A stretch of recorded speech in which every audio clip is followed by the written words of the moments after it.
নম্বর হলো ইফতারের দোয়া, যেটা কমন আমরা জানি, সেটা হলো আল্লাহুম্মা লাকা সুমতু আলা রিজকিকা আফতারতু। এই দোয়ার অর্থ হলো, হে আল্লাহ, আপনার জন্য আমি সিয়াম সাধনা করেছি, রোজা রেখেছি, আর আপনার উদ্দেশ্যেই আমি ইফতার করেছি, অর্থাৎ আপনার নির্দেশের পালনার্থে আমি ইফতার করেছি।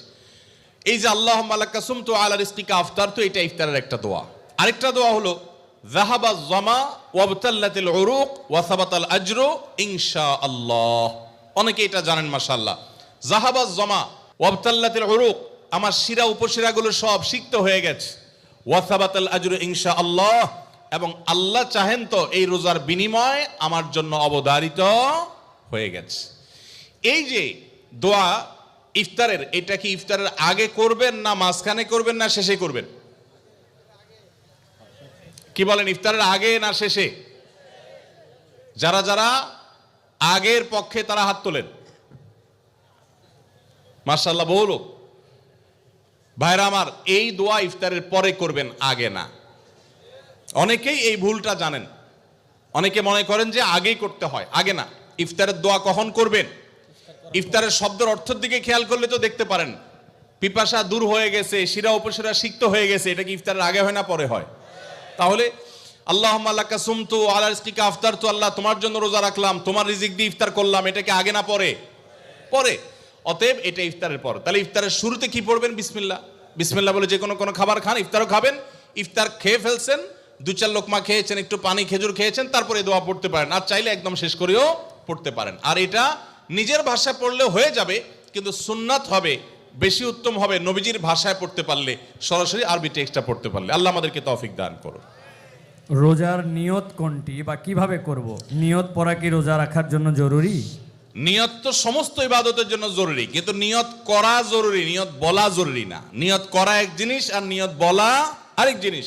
মুখে নিয়ত বলে আর অন্তরে নিয়ত করে, অন্তরে নিয়ত করে আর মুখে নিয়ত বলে। ইবাদতের মধ্যে নিয়ত করা ফরজ।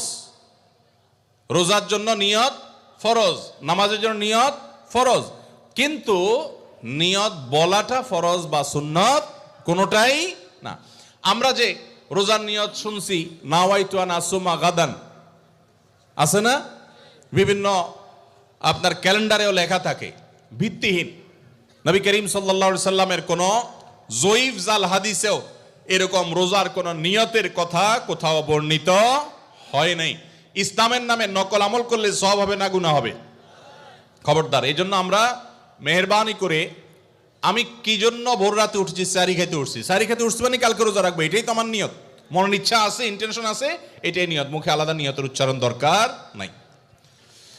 একজন রোজাদারের জন্য রমজানের প্রতিটি দিনের আমলের রুটিন কি হবে? কিভাবে সে তার রোজা কাটাবে? মাশাআল্লাহ, আমাদের একটা নতুন বই বের হয়েছে এবার, সেটা হলো মাহে রমাদানের 27 আমল। এই যে বইটা একটা হাতের সামনেও আছে, মাশাআল্লাহ। এটা মূলত আমাদের একটা বক্তব্যের নির্যাস।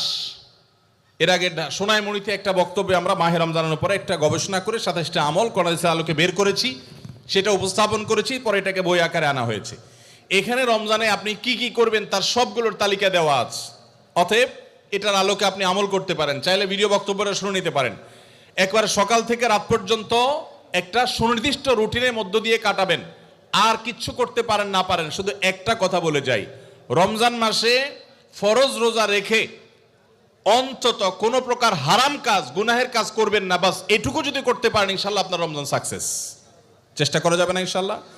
একটা কাজ যদি করতে পারেন, আপনার রমজান ইনশাল্লাহ সফল। সেটা হলো ফরজ রোজা রাখলেন, 5 ওয়াক্ত নামাজ তো ফরজ পড়বেনই, ফরজ কাজগুলো করলেন, আর গুনাহ থেকে বেঁচে থাকলেন। কোনো হারাম কাজ করলেন না, ঝগড়াঝাটি করলেন না, মিথ্যা বললেন না, চগলখড়ি করলেন না, গীবত করলেন না, কাউকে ঠকাইলেন না, 2 নম্বর কাজ করলেন না।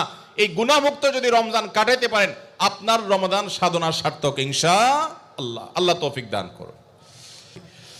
রমাদানে কখন দোয়া করলে দোয়া কবুল হয়? রমাদানে কি দোয়া কবুলের আলাদা কোনো সময় আছে কিনা? রমাদানে কখন দোয়া করলে দোয়া কবুল হয় ভাইরা? নবী সাল্লাল্লাহু আলাইহি সাল্লাম বলেছেন, সালাতুন লা তুরাদ্দু দাওয়াতুহুম, 3 ব্যক্তির দোয়া ফেরত দেওয়া হয় না। এর ভিতরে এক ব্যক্তি হলেন ওই ব্যক্তি যেই ব্যক্তিকে আল্লাহ তাআলা রোজা রাখার তৌফিক দিয়েছেন। আস-সাইমু হাত্তা ইফতির, ইফতার রাখ পর্যন্ত রোজাদারের দোয়া কবুল হয়। কিন্তু স্পেশালি ইফতারের আগের টাইমটা দোয়া কবুল হয়, যে টাইমে আমরা ছোলা মুড়ি মিশানোতে ব্যস্ত থাকি, ওই টাইমটাতে দোয়া কবুল হয়। এই জন্য ছোলা মুড়ি যা মেশানো দরকার আগে আগে মিশায়া সূর্য ডুবার আগে 10-15টা মিনিট মনোযোগ দিয়ে দোয়া করবেন ইনশাআল্লাহ। রমাদানে